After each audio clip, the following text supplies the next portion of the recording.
Hello again, everyone. Welcome back to Best Darn Everything, our sub show from Best Darn Diddley, where we take a break talking about The Simpsons to talk about what other nerdy stuff we feel like talking about. And we've got a mad episode of Multiverses to cover today, so I'm not going to waste any time. I think we're going to have some stuff to say, and I haven't even heard this man's opinion of the movie yet.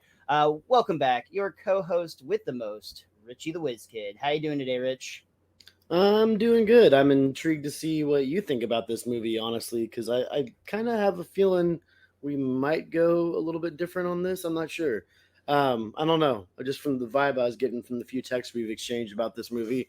But yeah, it's Doctor Strange. He's back, so I'm excited to talk about it. I think he's an interesting character, so I think we should get going here. I should throw it back to you so it can get started, though. I guess the man, the myth. I know he's been waiting for me to do this again. The multiverse of badness. It Ah, is Miles. rest in peace. No. Man, this was an interesting one. I've been hyped about Multiverse of Madness for a long time because this is the first Marvel movie that was ever marketed as a horror film, which is interesting. It was directed by Sam Raimi, who is a horror icon at this point. Um, they did, though, I will say, while I do get like strong horror vibes, and we'll talk more about that, especially when we start talking about like Scarlet Witch and whatnot, but they backed down on it a lot, it felt like to me. Like it felt like they're like, horror, we're gonna do it, and they're like, but it's still a comic book movie, so like just shades of horror.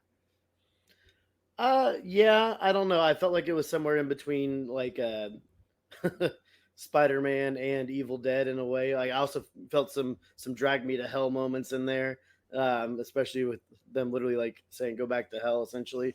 So I felt like there was definitely a lot of little Easter eggs in there for some Sam Raimi movies. And some But big ones like the car floating in the multiverse. I liked the vibe of the movie, man. Like I mean, I honestly I knew how they're promoting it, but at the end of the day, it's the Mouse House, and they're gonna do whatever gets them the most amount of money. So they can't stretch too far into the horror genre. But like honestly, I know a lot of people were super hyped for this movie, and we talked about it on a few podcasts. I don't think I ever hit the hype levels that everyone else had for this movie. I don't know why that is. I think maybe because it kept getting pushed back because of COVID and everything else that was going on. They did reshoots. I never hit the like overall hype level. I was excited to see it, but like over time, the longer it took, the like lower and lower my expectations got for this movie. Well, you can tell that just by the fact that this is like the first Marvel movie that I think that it's taken you over. Didn't it take you more than a week to see it once it was released? I think it took like a week and a day for me to see it. Which, I mean, I know that doesn't sound like a lot to most people, but for you, that's a pretty big deal. Like you see most movies pretty quickly, especially in the Marvel universe. I'm for what it's worth, I still haven't seen Eternals, so and I've had the ability to Same. watch it Honestly, free. I've had that. That's like on my TV right now if I want to watch it, and I just don't want to. Yeah, I feel like I got to be in the mood for it. I'm more excited about. I don't know why that one doesn't count, but that one doesn't count. But I mean, like, I just the hype level on this one. I don't know if it's because coming after Spider-Man, like Spider-Man just destroyed the bar on the last movie that it did. And I just think in my mind, I told myself that's the peak. It's nothing in our lives, I don't think, movie wise with Marvel is ever going to get past that point. Now, we didn't think anything would get past the point of Avengers Endgame and Infinity War. And I like to think that Spider-Man No Way Home was definitely up there with those. I think people thought that might have been the case when Spider-Man 2 the first time came out, like with Tobey Maguire, like Sam Raimi's Spider-Man 2. Yeah. So I mean, I say it won't ever be that good again, but I want to keep my expectations low. Well, that's reasonable and smart, honestly. I did have very high expectations, and especially when you take a director who I really like, a genre that I really like, in the universe that I really like. Yeah, I would agree that my expectations were probably set too high. And even with that said, I still had that kind of similar feeling to what you said, where it's like, hey, you're not gonna like this as much as Spider-Man, most likely. Like, that's just gonna be really tough for them to do another multiverse based film and get to, like you said, that peak that they've already achieved. And I will say this: I saw the movie twice. The first time, obviously, I had all those expectations going in, and I enjoyed it, but I was like, not as much as I thought I was going to. But I went back and I saw it a second time. And I enjoyed it much better, or much more on my second viewing, to be honest. Very much like the Batman in many ways. See, I thought like I'm not gonna toot my own horn or anything here. Doctor Strange Multiverse of Madness was exactly like I thought it was going to be. Like almost scene for scene, exactly like I thought it was going to be. So I you didn't knew expect. Wanda was going to be the big bad and go Jason Voorhees on everyone. Well, the problem with that, Miles, is the internet. And as try as I might to not have things spoiled, you're looking on Facebook or something, and you'll just see a screenshot of, spoiler alert. If you haven't watched this movie yet, if you're not used to our podcast, Oh yeah, we are spoiling the shit out of this yeah, movie. We should yeah, definitely say that. Quit now. Come back next week. We'll be covering the Simpsons episode. I'm going to Praise Land, or go watch Multiverse of Madness and come back and listen to us dorks talk about this shit. yeah. But like I saw screenshots of John Krasinski and Black Bolt, and I was like, well, that's Oh, stupid. that And then, sucks. like, they've been talking for months about Patrick Stewart. They literally had Patrick Stewart's voice in the trailer. Like, they ruined a lot of this movie, and I feel like it's like mostly marketing's fault. Like they're trying to ride the curtails of Spider-Man, being like, "Hey, Patrick Stewart's back," and "Hey, Tom Cruise might be in this," and "Hey, Deadpool might be in this." But they did all this stuff, and half of it came true, but the other half, when it doesn't happen, you're kind of like, eh. Um, I just feel like a lot of it was ruined, and because I waited a week and a day to see it, even like there were hints of stuff where you could tell, like, okay, well, Scarlet Witch is going to do something in this. I saw some kind of storyline where it said when she gets mad and does something, and I was like, and I wasn't even trying to read that, like I was scrolling, and I just got a Right, glimpse of right. that, and I'm like, well, that's either America Chavez or Wanda that's going to do something, because those are the two prominent characters in the trailers. So I So will say that maybe that was like you put it on marketing. I'm going to put that more on Facebook, and maybe it was marketing on Facebook. But I saw it opening day. I didn't know America Chavez was going to be in it. I knew that Scarlet Witch was going to be a part of the movie. I did not realize that. I'm going to say that this was essentially Scarlet Witch's movie. Like she was the yeah, star of this film more so than Doctor Cumberbatch was. Strange. Yeah, Doctor Strange. But Cumberbunch. Cumberbund. I almost called him Cumberbund, and then I was like, we'll put a bunch on there. Yeah, you know For who the I'm record, talking Miles about. doesn't know his actual name. Yeah, it's true, 100%. The dude that drives real good and fucks his hands up in the first one.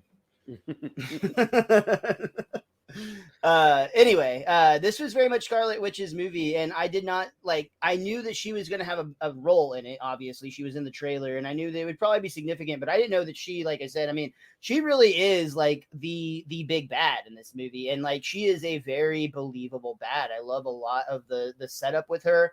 I love the concept like early on where like they're trying to reason with her, and she just very calmly is like kind of like, I have been reasonable so far. And like there's like a like Elizabeth Olsen, man. Like again, we've talked about her on this podcast too. Uh Based on everything I knew as like a 10-year-old, there was no way she was going to be the best acting Olsen sister. That came out of nowhere. But my God, dude, she delivers. And I actually saw a TikTok that was pretty cool.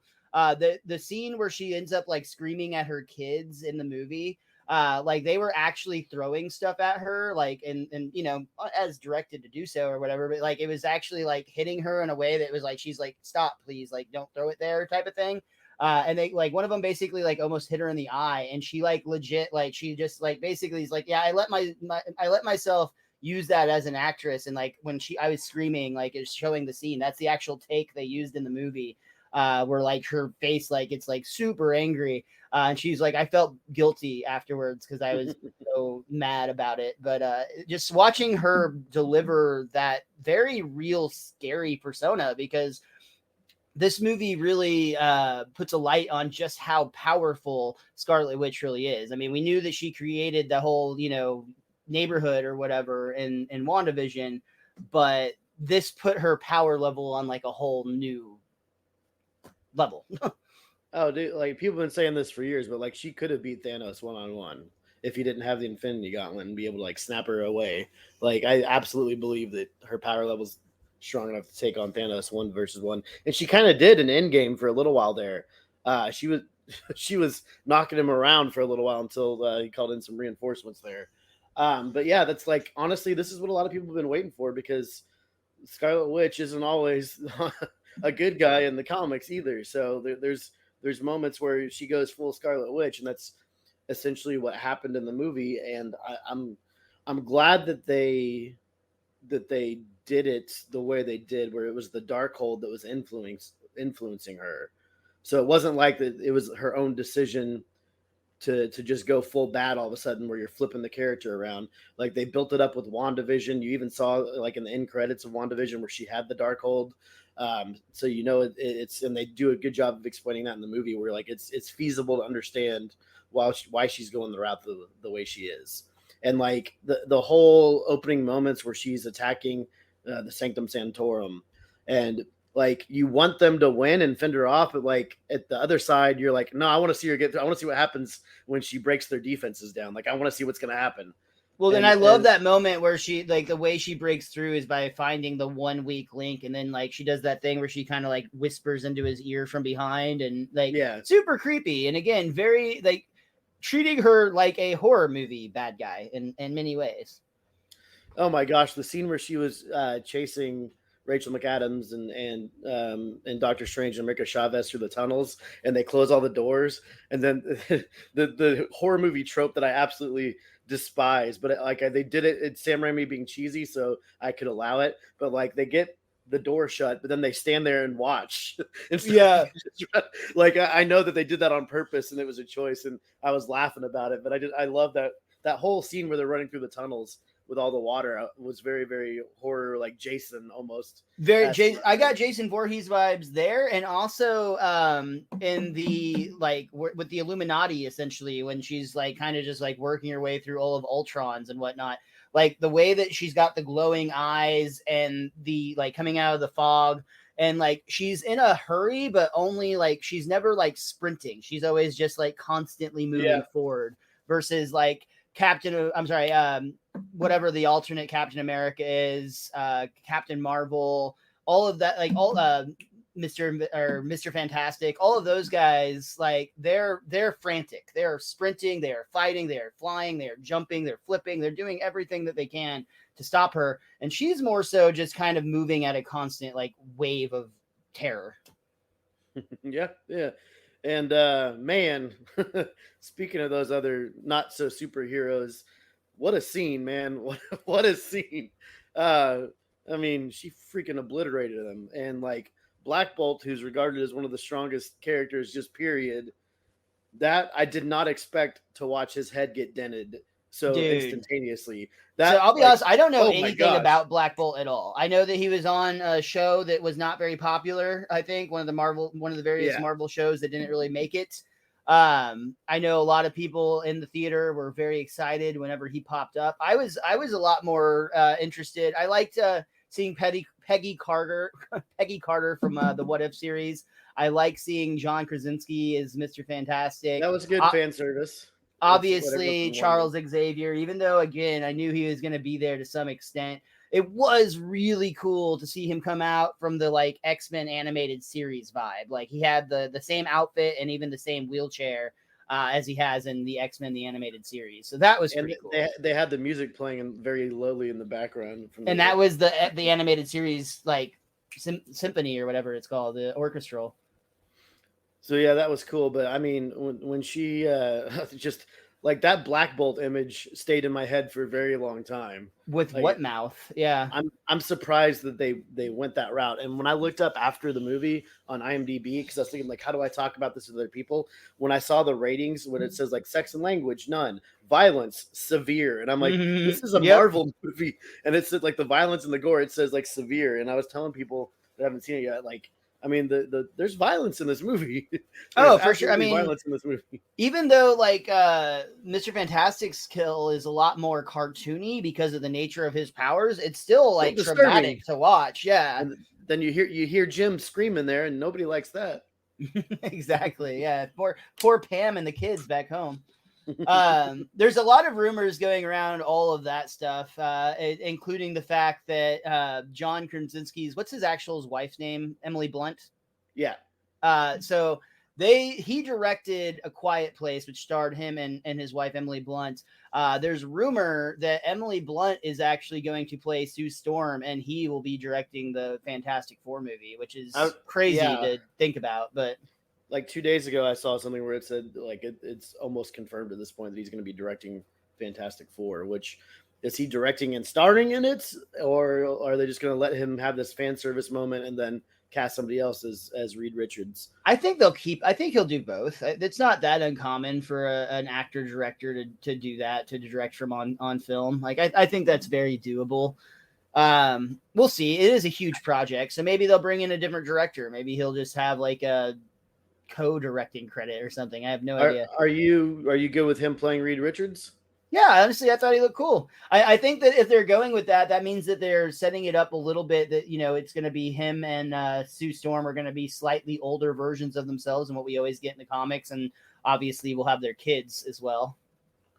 I mean, that was just that universe, though. So maybe they haven't had kids yet in the 616 universe, which I thought that was cool that they actually named the numbers of the universes in Doctor Strange, because everyone's always assumed, that we've been watching 616. So that's cool. I liked seeing Krasinski as Reed Richards, but there were certain dialogue moments that he had where like I thought he would be a little bit better. Like Interesting. Okay. I'm not sure. I want to see it more fleshed out, and I started getting sidetracked in my mind when he would be talking on screen, where I'm like, how are they going to bring these people into the MCU? And I almost hope they do it like Spider-Man, like Tom Holland Spider-Man, where they've already got the abilities, and I don't need to go back and watch them get their abilities, if that makes sense. I don't. Yeah, we the don't need origin another story. Fantastic Four origin story. We all Yeah, can just we live in this world where like we've seen Thanos and cosmic people and Skrull. Like we can deal with like, oh yeah, there's these other people with powers that we haven't met yet, but they already have their powers. You just deal with it. yeah, and if that regards, that could tie into them being older, like you were saying. Like they've already established that, and like I literally whispered to the person I was watching the movie with when Doctor Strange and America Chavez hit that universe, and they were talking to Rachel McAdams or Christine, and she said the Baxter building. I was like, oh, did she say Baxter? And I was like, okay, yep, this is gonna happen. As soon as she said that, I was like, okay, yep, all those rumors are true. And Very that's cool. the thing. The Patrick Stewart reveal did absolutely nothing for me in the movie. Really? I feel like it was ruined. There was no excitement. Like I was glad he was in it, but like as somebody who just watched season 2 of Picard, maybe I was just on Patrick Stewart overload at the moment. So I was like, oh, cool. See, I haven't seen him since Logan, so I was excited to see him play. And honestly, I thought it was really cool too. Just going back to how powerful Scarlet Witch is. Scarlet Witch beat Charles Xavier in Charles Xavier's own head. Like, not in the physical fight, which is obvious, but in a mental fight, Scarlet Witch overpowered Charles Xavier. Yeah, pretty much all of his students do that at some point. But yeah, she snapped his neck good. She whooped everyone's ass. I thought the first time she deflected Captain America's shield, she was going to throw Peggy Carter into the shield on the wall. And then when she didn't, I was like, oh man. But then the next time when she got it and threw it back, I was like, Steve Rogers would have probably ducked in that moment, but that's okay. We'll allow it because it was still brutal. And I love the camera angle where you just kind of see her body fall to the side. And I was going to bring that up. Yeah. She said that she could do this all day. She never said that she could duck all day. So that's the problem there. Now, I agree with you. I was going to bring up the like body slide thing. They did it very subtly, and it was kind of as the camera was shifting away. But essentially, in a Marvel movie, we got a clear like person cut in half where the body essentially started to kind of slide apart from itself. Yep. Yeah, they definitely let Sam have a little bit of fun with this one. So, and I was all for it. So what did you think about the character America Chavez? Because I know you probably knew next to nothing about her. I knew very little about her. I'll be honest. My first moment in the theater was terror stricken because it starts out in subtitles, and I was like, "Oh, you got to be kidding me!" Oh my gosh, I had that thought when I was watching it too. Miles I knew it Sanders? wasn't gonna last, but I did laugh about that just because I recently ranted on Camp/Horrorcast, which you're going to be on this Monday, to talk about Repo, the Genetic Opera musical. Um, we recently did a movie with subtitles, and I kind of actually made a big fuss about how much I hate them. But but anyway, America Chavez, interesting character. I like the idea that she's like this super powerful being that has no control of her powers. I know from other like YouTubers and reading up on articles and whatnot, it feels like they are trying to build like a young Avengers team, and it seems like she would very much be a part of that. I almost worry like my complaint, which is also like I love this part of the movie, so it's hard to complain about it, but like the fact that she goes from like I can only control my powers when I'm scared to like, oh no, I'm going to use my powers in a very controlled fashion to finish off the Scarlet Witch at the end. I hate that to some extent, just because like it's the obvious thing that's going to happen in the movie, and that's like the crux. But like, since we do live in this world where these movies continue over the story of many movies and not just one, it would have been way cooler in my opinion to keep her kind of story of like multiversal travel is unpredicted, moving into the next films, like moving into Black Panther 2 and whatever, Thor Love and Thunder and all the other ones that we have coming next. Like, I don't like that she's already like, well, now I'm just the new most powerful being, because it seems like we get a new one of those like every movie or so. But see, I felt like she more had control of her powers to some extent for most of the movie, and that's kind of what Doctor Strange tells her towards the end too. It's just under those like real dire situations. See, and I love that. I love that speech where he's like, "You've taken us where we need to go every single time. You're more like." I love the way they executed it. It's just I would have liked to see the bolder choice of not executing it until or later. executing. So Miles, for the record, wanted her to be executed like she wished to be done in that moment, like the original or like the first Doctor Strange at the beginning of the movie was trying to. And then she's Zombie Chavez for the rest of the series. That's even bolder choice. I really enjoyed the like floating eye octopus fight at the beginning of the movie in the city. I like where he goes from the wedding. He pulls out his little thing in his pocket as his tuxedo, and it's his actual cape. I like that Homegirl's husband is like a big fan, and it's embarrassing to her. Yeah. And then like we've got Wong, who's essentially the new Agent Coulson at this point, who basically. Oh, interesting. I didn't put that parallel together, but yeah. Like I feel like he basically steals every scene that he's in at this moment in every movie.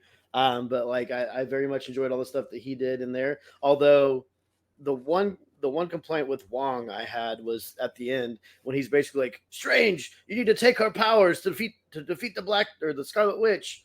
And I was like, that's weird, going from like we're saving the girl's life to hey, take her powers so we can win, because all of a sudden I don't care about people, even though I just gave up the Darkhold to rescue like 5 of my sorcerers. 5 people. Yeah. Yeah, honestly, even that scene, now that you bring it up, so I guess, yeah, I'll shit on it first and say what I love about it. But Wong's scene where he's like, whatever you do to me, witch, I'm not going to give you the Darkhold. And she's like, not me, it's not you, it's them. And it's like, I get that is like like playing with like his heartstrings and like trying to find his weakness and whatnot. But I kind of feel like as the Sorcerer Supreme in that situation, he probably would have been like, oh man, sucks for you 5. You were great students. No hard feelings. Because it like essentially. Do you think Doctor Strange would have made that choice? What's that? Do you think Doctor Strange would have made the same choice that he did? If Doctor Strange was Sorcerer Supreme, would he have saved those 5? Or I mean, it's kind of his MO, right? To look through the possibilities and see what the only option is. Yeah, and they actually gave him a hard time about that in the movie too. Yeah, it's true. They a lot of people, even the first scene at the wedding, the guy's like, I lost my dogs because of you. Yeah, which I get. yeah, I'd be very upset with Doctor Strange as well. Yeah, but so the thing though about Wong, I have to say, like the relationship and the chemistry between Doctor Strange and Wong is fantastic. Like, Mhm. I think that might actually be the one thing that would be even slightly better than Spider-Man, where like arguably the same relationship there would be either between Nate and himself or the other Spider-Man, and those are fun. But I think that like the It's Doctor Nate. Strange, who am I thinking of? Who's his friend that? Oh, Ned. Ned. I thought Yeah, you were going on thanks. the Nathan Drake, Tom Holland thing here. I was like, I Yeah, can't keep up with all that's these that's the multiverses. multiverse of madness we all wanted right there. Yeah, where's Sully in this movie? I want a mustache Sully coming in and fighting, against the witch. Yeah, sorry. I was looking around for Ned at the Sanctum Sanctorum since He's a you know, slinger now, right? yeah, but I don't know if he remembers any of that since the memory got wiped. And like I thought it was cute when they were talking about Spider-Man with America Chavez, but like Does it come out his butt? but they don't know that it's Peter Parker anymore. So like that Yep. that was all fun and games. It's an interesting. I mean, to some extent, you almost wonder is like it too powerful because like it does get to a point like both with Scarlet Witch, just in her powers in general, and then this concept of the multiverse. I mean, it literally makes it so nothing is impossible. I mean, we could have a Marvel movie where everybody's made of yarn Or paint. or paints, which it's hard to eat in that one. That's actually another thing we should probably talk about. I sent like you and Randy a meme about it, and I'm sure if you've seen anything on the internet, you've seen people complaining about it. But Bruce Campbell had a cameo in this movie, which a lot of people enjoyed. There is the fun Evil Dead reference where he got his hand cursed, where he was attacking himself throughout the entire film. I like that as well. When we get to the end credit sequence, however, you wait a really, really long time for a really, really short joke. What did you think about the end credit sequence with Marvel this time? Is it getting too lazy, or is it just No, Marvel's been doing this a lot lately, where the first trailer scene or the first credit scene is something like foreboding that's about to happen on the next movie, and then the last one's a joke. And I feel like it started with the first Avengers movie when they're all where they're eating like shawarma. they're just eating at the diner at the Yeah. end, right? Yeah, Yeah, I that's love the very that. last one. I feel like if you stay all the way to the end, it's usually just a payoff gag at the very end. And I was completely fine with it. Like Sam Raimi and Bruce Campbell, like you're gonna go see Bruce Campbell at some capacity when you go see a Sam Raimi movie. So I had no problem with that whatsoever, especially with like the mid credits scene. Like that already set up where the story can go next. I don't need them adding another element at the very end for another story. I've already got that part done. Like I had a feeling it was going to be something jokey at the end, and it was. Yeah, It was I'm with you, but it does seem like some of the movies have had much longer. Like you wait around and you get like a longer gag, even if it's a silly thing. And sometimes it does actually move the story more forward than like the Captain Marvel beeper thing, or like Ant-Man getting zapped into the Quantiverse or whatever it's called. Mm. But I have a feeling that you're about to start seeing a lot more jokey stuff at the end, especially because we're now in the absurd. Since, like you just said, like anything is possible now. So they're gonna start reaching for jokes. I mean, the end of Guardians of the Galaxy, you've got Cosmo there, the dog, in the collector's collection there. So like it's gonna become more prevalent. I just have a feeling. And I'm okay with it. I think that the smart move for those that are complaining is you wait till you see the first credit sequence, then you run to the bathroom, and then you come back and you see the end credit sequence, and then you leave. And that way you don't have to deal with like the hordes of bathroomers going in at the very end. It's That's win-win. what this podcast is really about. That's what this is all coming down to. That's top tier strategy right there, Miles. It took us 301 episodes to do it, but we found our purpose in life. No, the second that you just brought up the middle credit sequence. Did that mean anything to you? Because it sure as hell didn't mean anything to me other than, oh, cool, Charlize Theron's going to be in the MCU now. Oh man, like I'm, I enjoy the idea of Doctor Strange, but like he never appealed to me as a child. It's more like the older I get, the cooler I think he is. So no, I have to do research on pretty much every character in a Doctor Strange movie for the most part. So like as soon as their was over, I knew I had 20 minutes until the last credit part. So I was Googling who's Clea the whole time during that.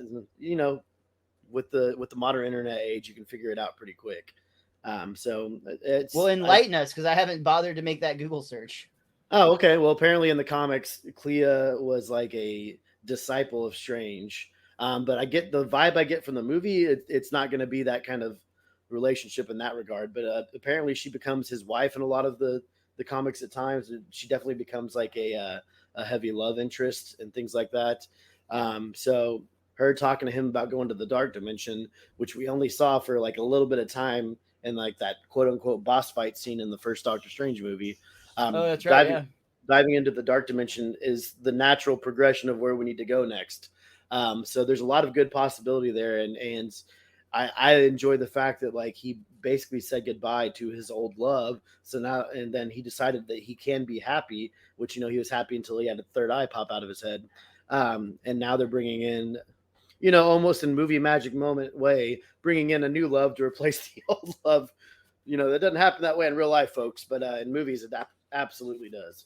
I wonder if that's going to be a sign that the Doctor Strange movies themselves are going to move away from like the main line of the MCU, because I mean they can still be related, but some of these characters, it's almost like they got to get off Earth just so they're not in the way of other stories. And so, like you said, everyone becomes more and more powerful. So, like, you need to take it to other realms, or else you're talking about every time somebody opens their eyes, they're destroying Earth, and it's just it gets to be too much, too high powered, too many in at the same spot. And So, Earth becomes less and less important to some extent. Like the mhm. like it's weird to think of it in those terms, but like if like we see Earth like, oh, it's going to explode again, they're like, ah, oh, just like last Tuesday, that sucks. um any number of our 50,000 overpowered guys, will you please come like reverse time, or like freeze the bad guy or turn him into a duck or something? You're like, I already did that. Oh crap! Damn Um, it, we're repeating shit again.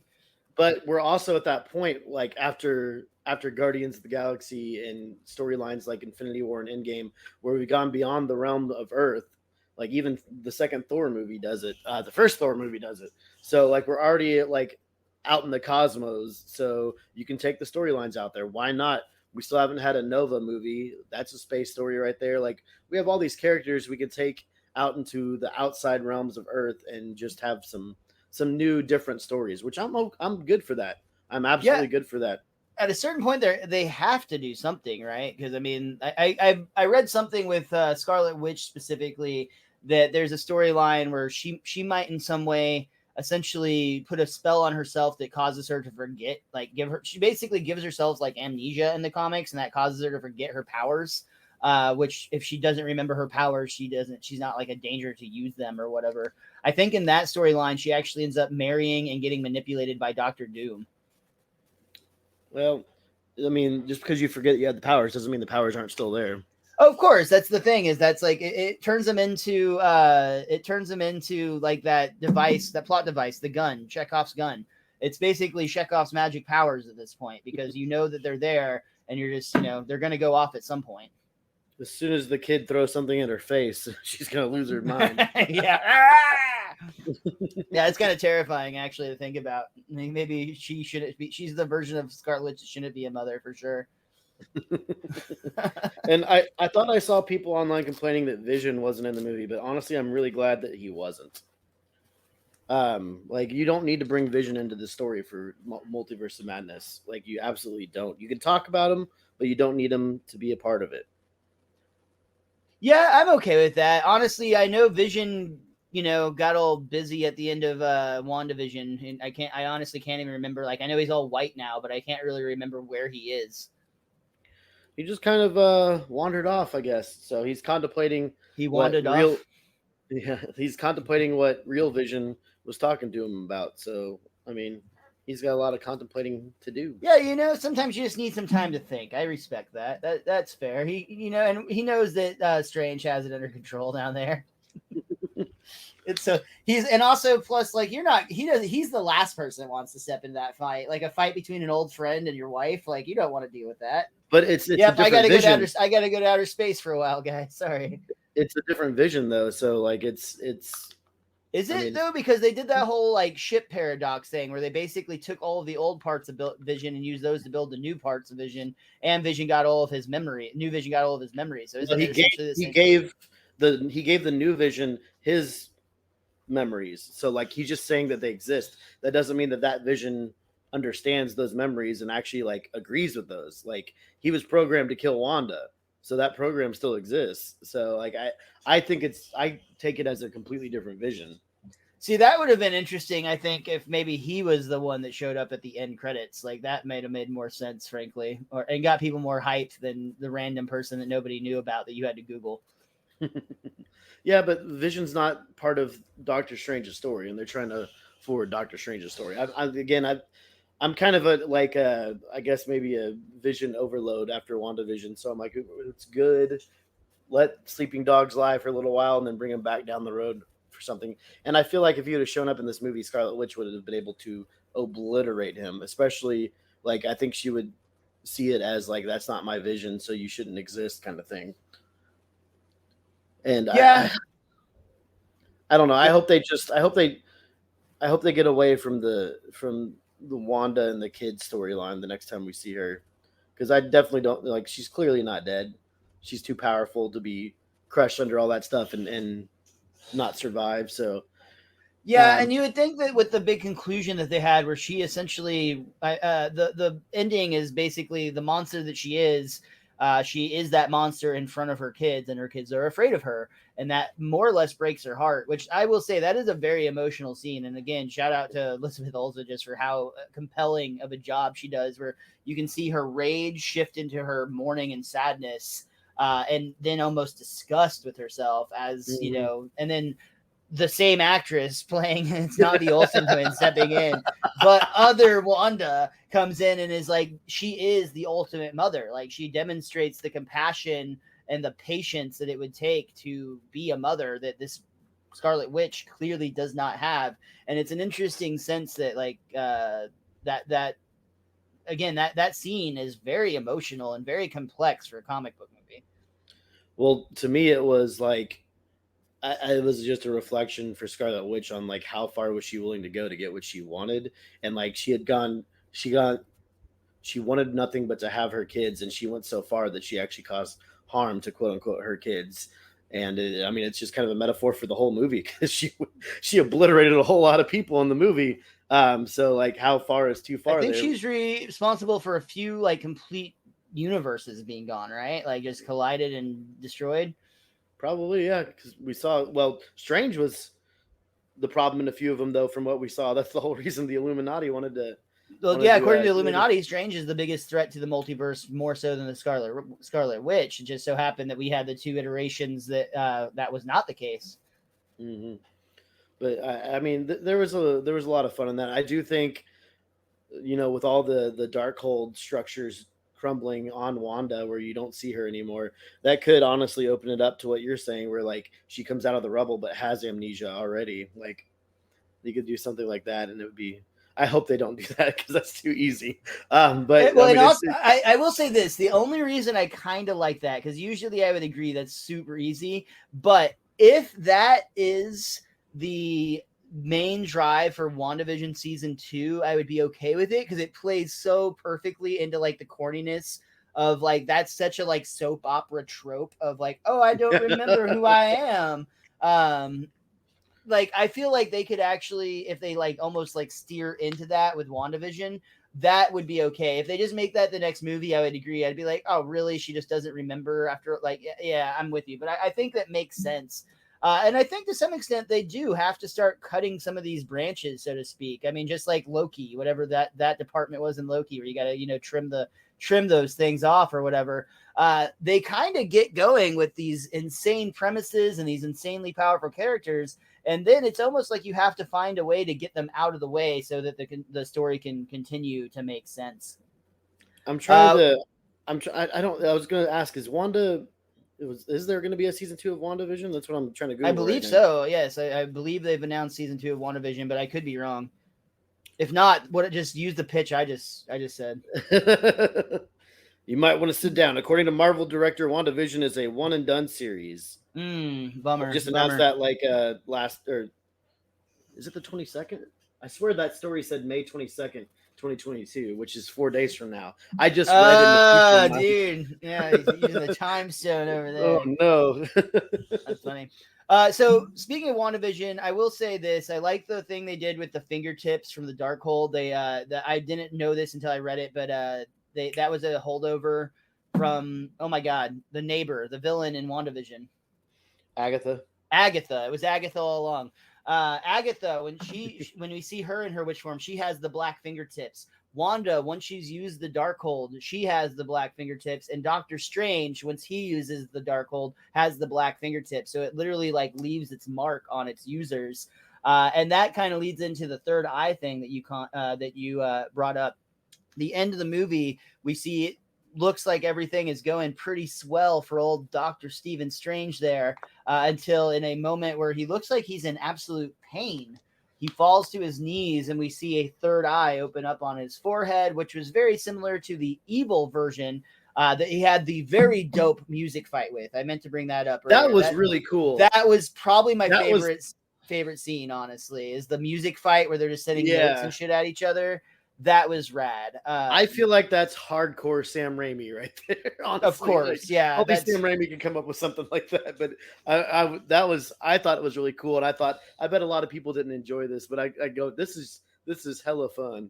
I don't know who couldn't enjoy that. Like, how are you not having a good time? It's music notes fighting. I just got glimpses of like, And that Spider-Man ties us back 3 to where, The Simpsons, because that's the thing that happens in the Simpsons arcade game too. So hey, yeah, it's there you all go. connected, people. It's all connected.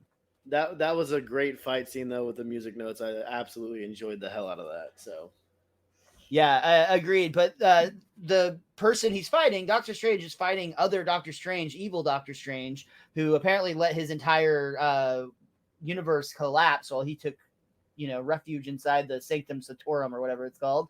And he has that third eye on his forehead, which indicates, I think, that the read I have from this is that means that they talk about how if you use the Darkhold, it's going to leave its imprint on you. The third eye feels like that's a leftover, piece of cargo from the use of the Darkhold. Would you agree with that assessment? yeah, and it got to our Doctor Strange a lot quicker, I guess, than the other Doctor Strange because he used the Darkhold a lot from the way he was talking. Um, I read an article that said they added that credit scene in. They changed the ending to the movie. So the initial ending to the movie was like very happy go lucky, like everything's fine and dandy, and then they decided, like, you heard they did reshoots and things like that, but they decided, no, we can't, that's not the way we need to end this. We need to leave something open for down the road and show the struggle that's going to happen, and to stay in they wanted that like a horror movie type ending too, because in the horror movie you think everything's great, but it never really on is. A jump scare. Yeah. So they went back and decided to add that in after they were done filming everything else. So yeah, the Darkhold's left over some kind of stuff there, but it still seems like Doctor Strange is in control though, because you have the ending where the eye opens up, and then you have the credit scene where he's with Clea, and you see the eye open up again right there, and he's fine with it. So like, that's what a lot of the talk is right now. Is Doctor Strange going to lean into the darkness a little bit there and try to control some of this stuff? And is it going to get worse? Is he going to actually control it? Is he just going to, try to get rid of it? Like, there's all these different possibilities when you leave it open this entire character's drive is based around his arrogance. Like, everything in this character is driven by how much of an arrogant asshole he is. It's the reason he got powers in the first place, arguably. But it also caused a lot of trauma in his life, and I could very much be a situation where, especially if it's something where it's not always visible, like if he's able to contain it to some extent, which it seems like that's possible. Maybe it's something where he doesn't even tell Wong about it. Like, he's like, I can handle this on my own. I'm powerful enough that I can contain this little eyeball in my forehead. No big deal. So that I could see that driving in some interesting, stories in the future, if that becomes, he's been hiding it and it's discovered, or just even if it's not being hidden, they're just like, no, dude, like that's going to really mess you up. And he's like, not me, I'm Doctor Strange. Well, I feel like maybe that's where the story goes from here. If him and Clea are going into the dark dimension, there'll probably be some kind of being there that like saps it out of him or something like that. Or there'll be some way that it gets corrected by the end of Doctor Strange 3, I'm sure. I just, they gotta got to bring a little bit of the Simpsons reset into it at some point. So Of course, and that's the thing that's always interesting about this whole concept of the MCU is, on one hand, they're driving forward this overall big connected plot line, but on the other hand, they are completely planning a Doctor Strange 3 and need to have some sort of story for that setup. mm-hmm. It's interesting to think of it in those terms, where like, how do you reset people but also get them to go forward? So that's an interesting balance that they have. I mean, I think we both agree they've been doing a very fine job of that. Um, Now, I mean, we've added another person to learn how to be a slinger with America Chavez. So it seems like every time they don't know what to do with the character, just join Doctor Strange's career. They just lost a whole bunch of people. They could use some more. So Yeah, that's true. Where do you? I mean, I know that we've got Black Panther 2 and we've got Thor: Love and Thunder coming out. I think those are the other two movies that are coming out this year, if I remember correctly. We've got some various television series. She-Hulk's trailer just came out yesterday as we record this. That looks pretty cool. There's still a force happening with the Marvel Cinematic Universe. It's kind of wild. It's almost it is. It's not even almost. It's very impressive at this point that they've been able to juggle so much. But I do have to admit, I'm starting to see, like, maybe not signs of it, but like in my mind, I'm just like almost feeling anxious that it's like they're going to have to drop something at some point. Like, there's no way that they're already breaking their own rules, but I guess the multiverse really gives them a lot of get out of jail free cards. I don't know, man. It's complex. I mean, we just had Moon Knight finish up, which I freaking loved Moon Knight. I enjoyed Like, that series a lot. That was a lot of fun. So it's, and that introduces both Moon Knight and what I think she's like the Blue Beetle or whatever it is, or the Blue Scarab. His wife. Yeah, she's also a superhero in the comics, apparently. Oh, okay. I actually just got my first Moon Knight comic last weekend because I like the show so much. There's a new series that just started, so I got the first little book of it. So we'll see how that goes. Yeah, I'd be curious to know how that goes. Well, and all the stuff, like Facebook again pops up with comic panels of Moon Knight, because I guess I searched something about a Moon Knight episode, so now it pops up on my Facebook, and interactions with him and Spider-Man in the comic panels are always freaking hilarious. I mean, I know we're talking Doctor Strange here, but I know you wanted to talk Moon Knight a little bit. There's one panel where Moon Knight comes to, and he's walking with all these Avengers, and he's right behind Spider-Man, and he's like, "What's going on? I just got here," because he switched personalities, and Spider-Man's like, "Gamora's taking over the family business, so I guess she's taking the Infinity Gauntlet." And he goes, "Who's Gamora?" And Spider-Man looks at him and goes, "Just punch you, I punch." Like, that's the kind of stuff I want to see. Like, it's the banter between the two of them, and the panels that pop up on Facebook are always freaking hilarious. Yeah, dude, I really enjoyed that series. That also had kind of a twist ending, and apparently, with interviews with the writers and directors of that show, that third, spoiler alert for Moon Knight too, but that third character that we meet at the end of the series was present throughout the series. There's times where Steven and the other one are like, "That wasn't me, was that you?" And they're like, "No, that wasn't me," and they just assume they're lying to each other, but it's actually this third guy who's apparently kind of a badass. Missing his mustache, but that's all right. He can grow it later. It's hard to play 3 different characters, and one of them has to have a mustache. But yeah, and like that series, they made that as originally as a one-off series where like the story is over and that was going to be it. But now they're already talking about like, well, let's have a season 2, and it's kind of up in the air on what's going to happen there. Which, well, honestly, that's another character. How the hell does that guy connect into this? Like, it's gonna, like, in my mind, it's got to be difficult to write a story where he is going to fight next to Spider-Man on the big screen. But I would love to see it. Yeah, it might have to be an Andrew Garfield Spider-Man though. I don't know if Tom Holland's going to be off doing his own little Venom Crusade thing. Which I don't even want to start on that path yet. We gotta wrap our head around Doctor Strange still. I mean, did you like Benedict Cumberbatch still as Stephen Strange? I love Cumberbatch, dude. Cumberbatch is a good actor. Yeah. No, I think he does. I think he pulls off that arrogance really well. I liked his, I loved his scenes, his chemistry with Wong. I like that at the end he actually does bow down and respect him as the Sorcerer Supreme. That's like a kind of an unusual out of character moment for him, but it felt earned and gratified for the duration of this movie.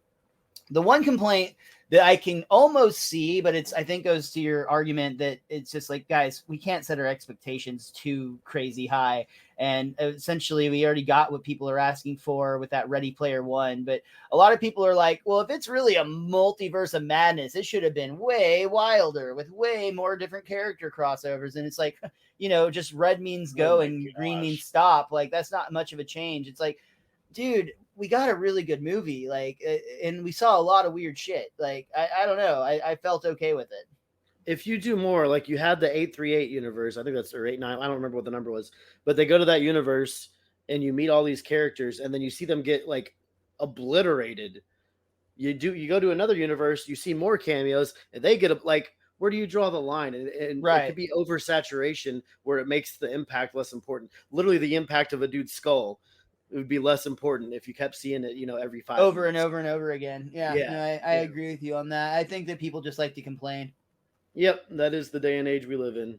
But if only their And mouths especially were shut. also, like, we also got, I jokingly said that was Ready Player One, or just threw every universe together, but like, honestly, more legitimately, Loki gave us a lot of that, like, going from universe to universe. We got to see a lot of the weird shit. And like, this is the first well, I guess second, if you want to count Spider-Man, of course, but this is like early stages of us being introduced to the multiverse, and they're trying to build years of movies and TV shows. They're not going to like throw everything at us all at once.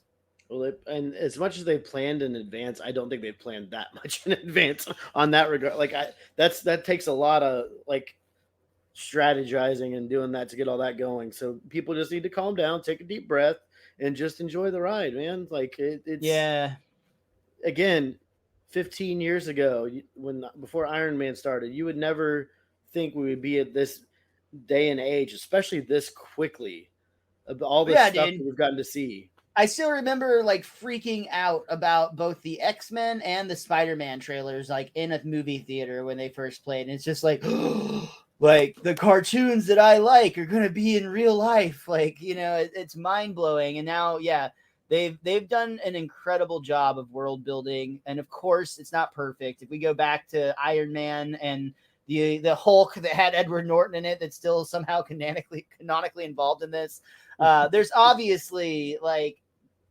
things that get changed around, or inconsistencies, plot holes, whatever you want to call them. But overall, they've done a really incredible job of like intertying all of these properties.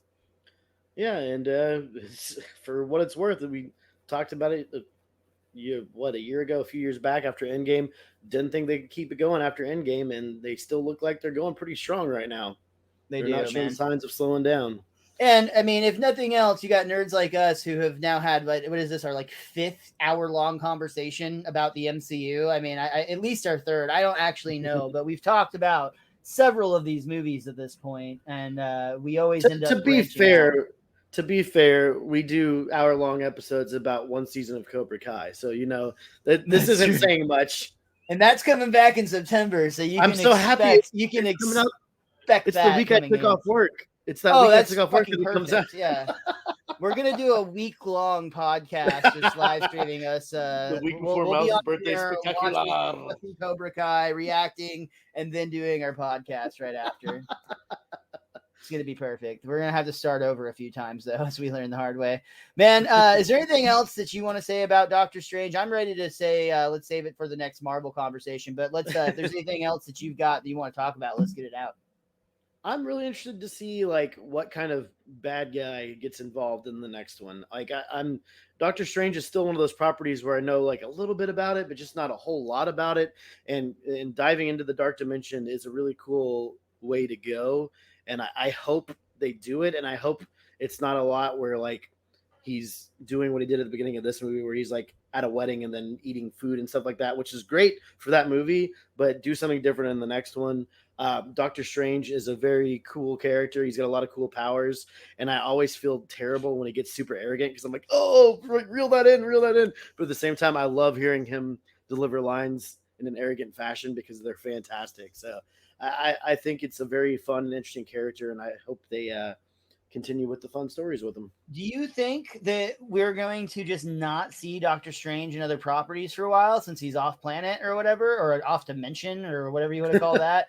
I think it's too easy for him to come back Like, I mean, there's rumors that he's going to be like him or Captain Marvel is going to be like the new leader of the Avengers or something.